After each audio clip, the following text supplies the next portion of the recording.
Hi, I'm Jeff Ranke, Editorial Director of Manufacturing.net and Manufacturing Business Technology.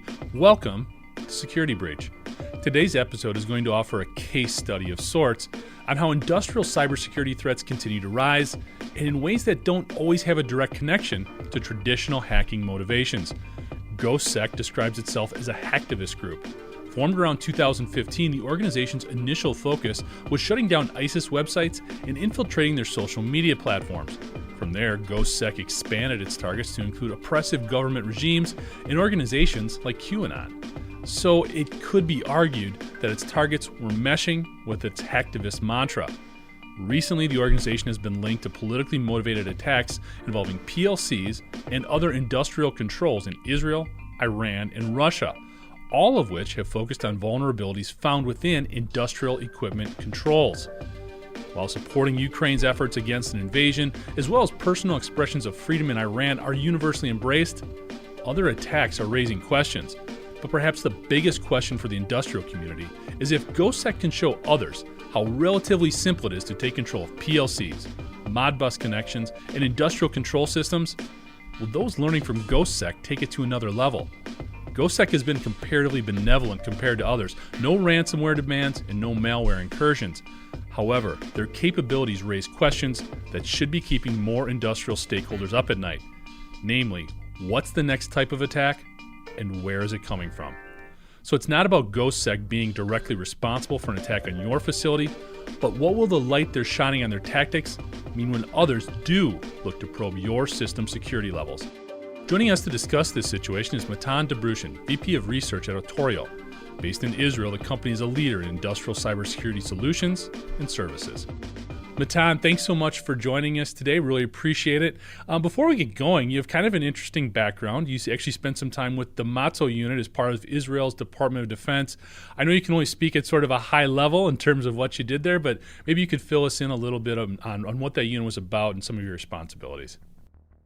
Sure, Jeff. Thank you. So I really cannot speak too much about my service in mailto, but mailto is responsible for all the defense in cybersecurity for all the Ministry of Defense of Israel. My role there was security researcher, and then I was a team leader responsible for threat hunting and incident response operations. That's it. I see. No problem. All right. Excellent. So one of the reasons we wanted to get together, Matan, is to talk about GhostSec and some of their recent activities. They position themselves as more of a hacktivist, but some of the things they've been up to lately are raising some bigger questions. How do you guys look at GhostSec and what they've been doing? How would you sort of phrase them or position them?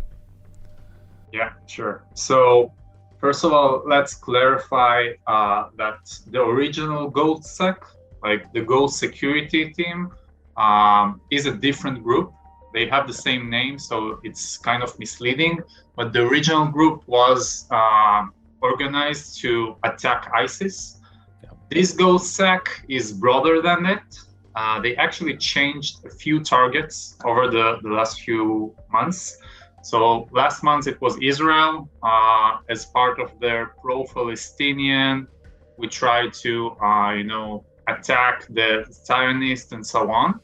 This month it is the Iranian government and different entities that are connected to the Iranian government.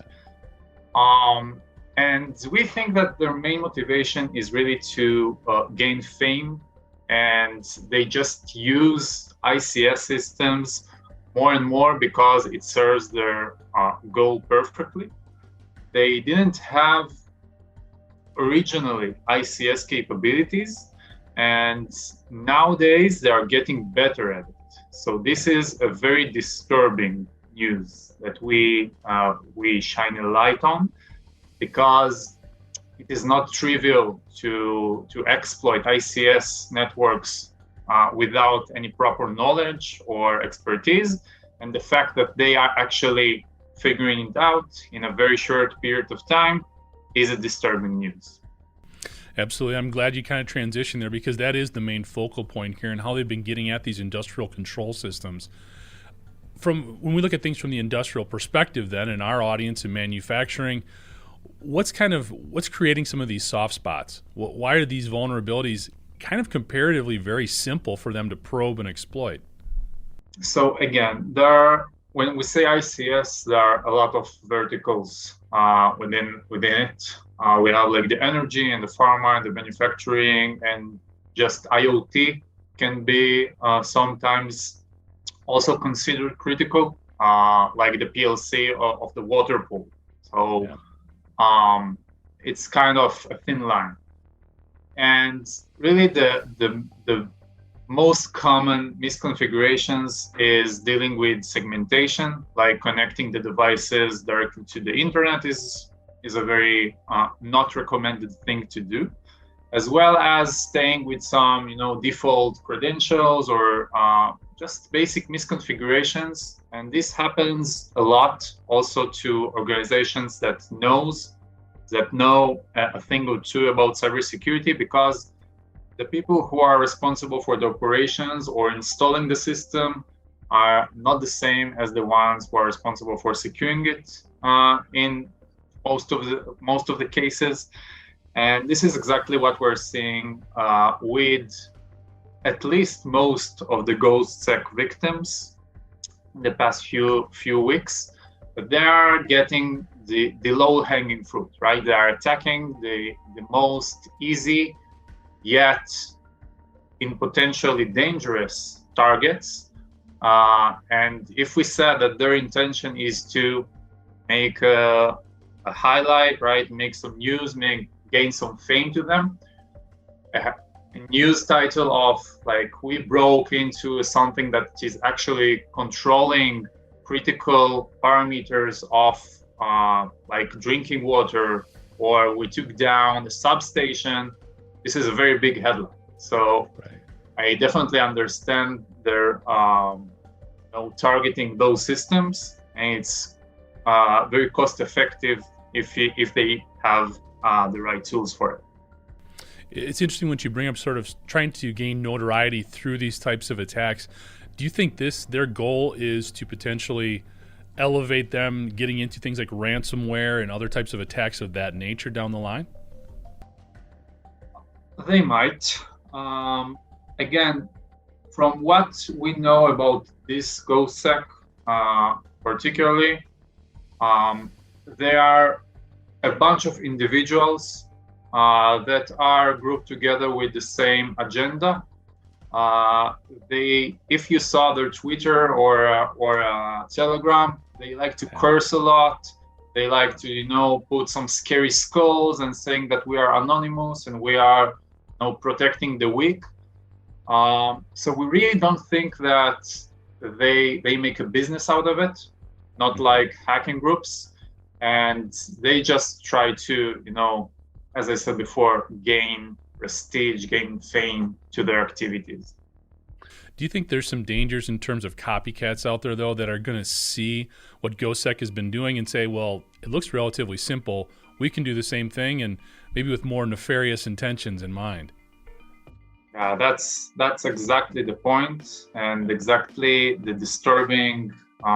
We don't want to do any FUD and say that more to come.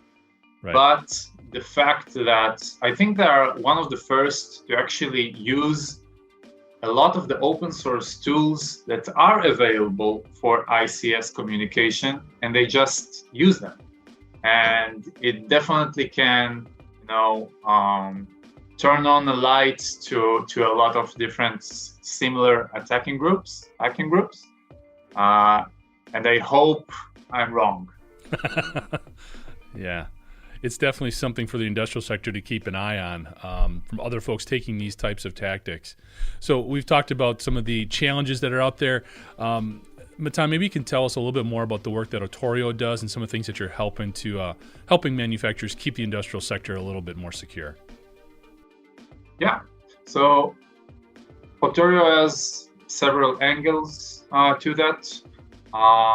First, obviously, the technology that we are developing is helping industrial networks to hire their walls and to protect themselves better.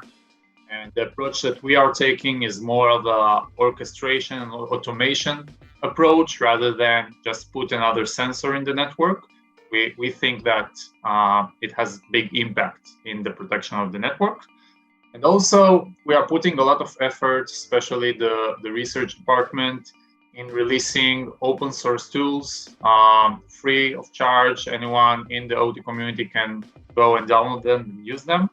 And also, we're keeping track of these hacking groups and monitoring new vulnerabilities. And we alert whenever we think there is something that is critical. Absolutely.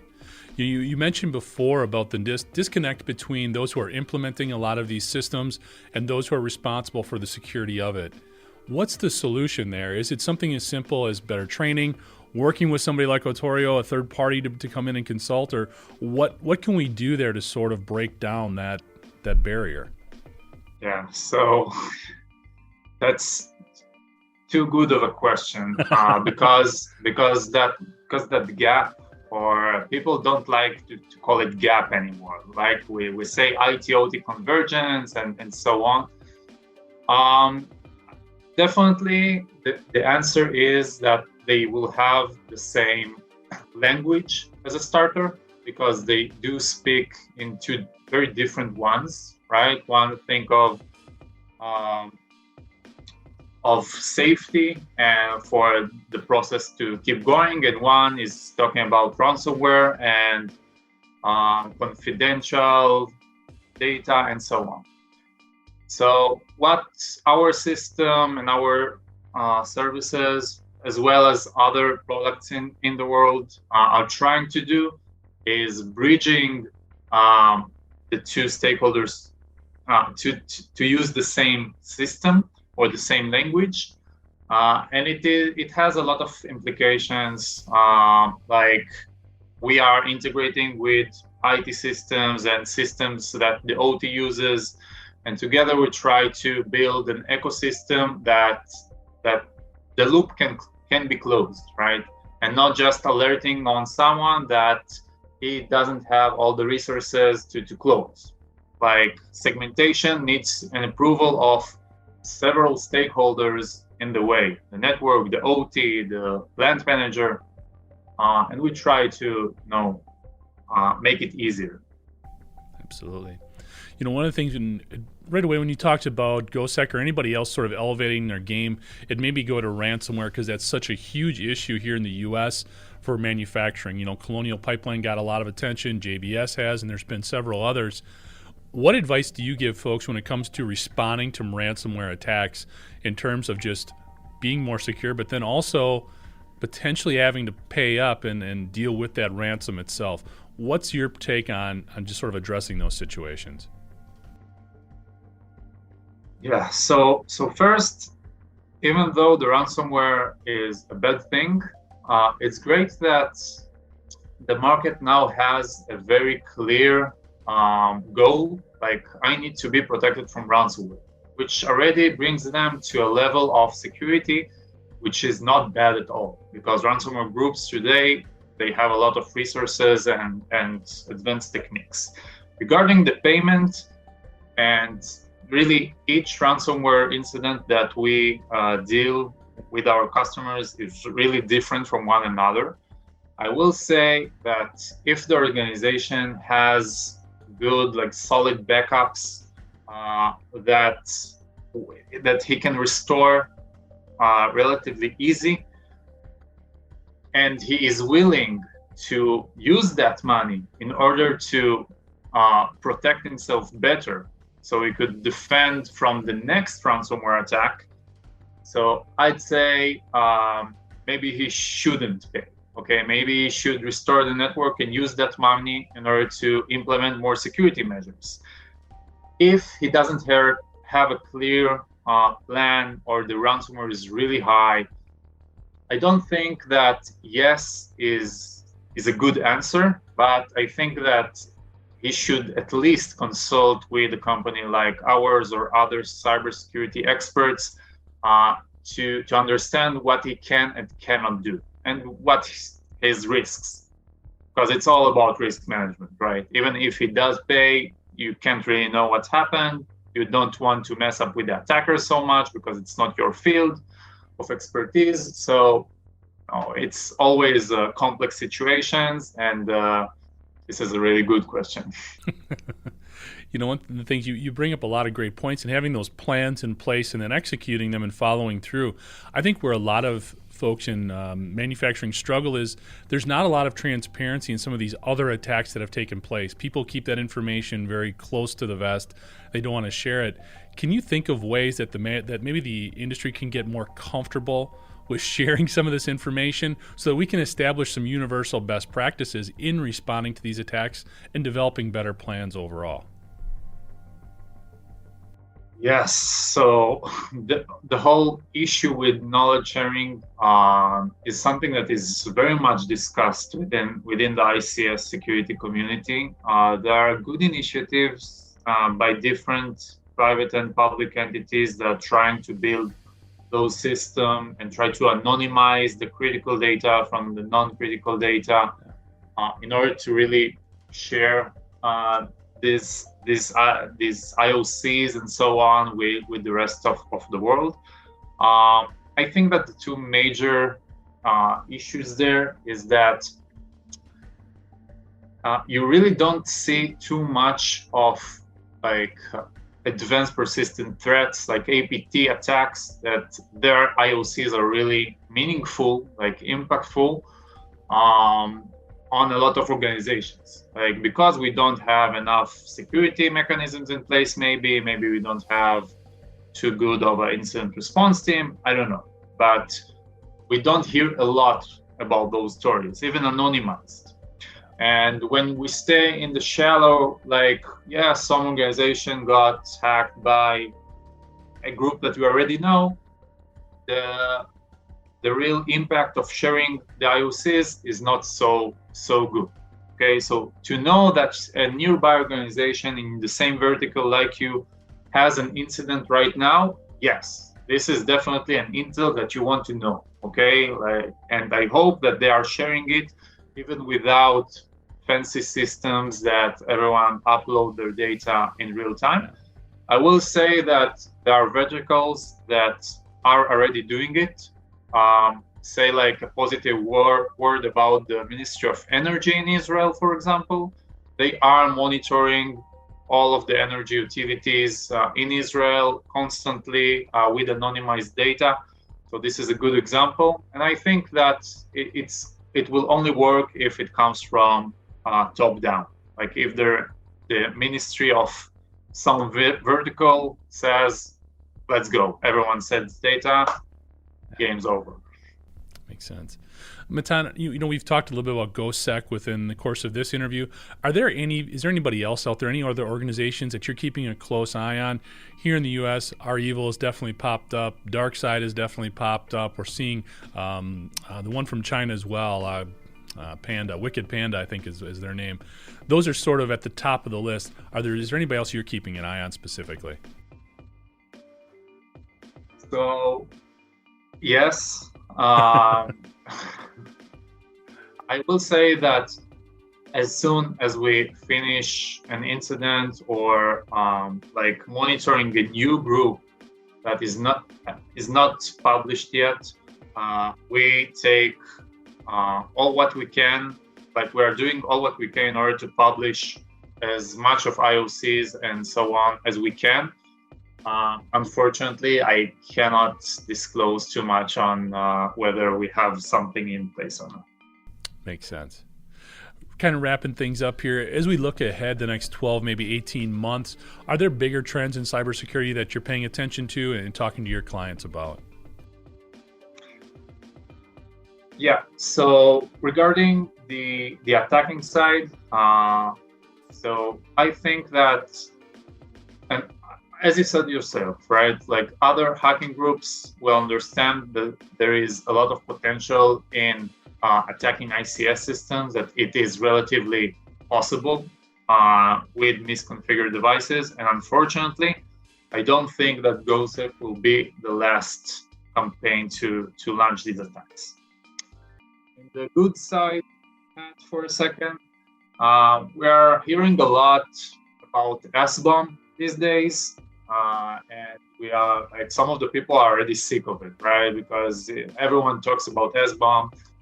I do think that once the market will be mature enough, and it will happen pretty fast, and he understands how to implement it within OT networks, it can really shine a good and very positive light on some black box areas of the factory, of the production line, that we didn't have there enough light before. So this is definitely a good trend that I really hope that security vendors will adopt.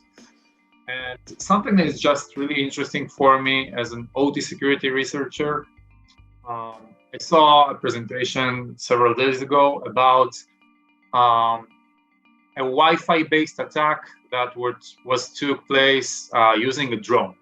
And people are talking about these kind of things for a while now, but today drones are so cheap that any kid can buy one and just add some wireless card to it. I definitely think that also because of the geopolitical situation in the world, we're going to see more and more cybersecurity weapons that are being delivered through portable flying devices. But again, hopefully I'm wrong. Thanks, Matan. For more information on the work OTORIO does, you can go to OTORIO.com. And thank you for joining us today. To catch up on past episodes, you can go to manufacturing.net, IEN.com, or mbtmag.com. You can also check Security Breach out wherever you get your podcasts, including Apple, Amazon, and Overcast. For Matan Dobrushin, I'm Jeff Ranke, and this is Security Breach.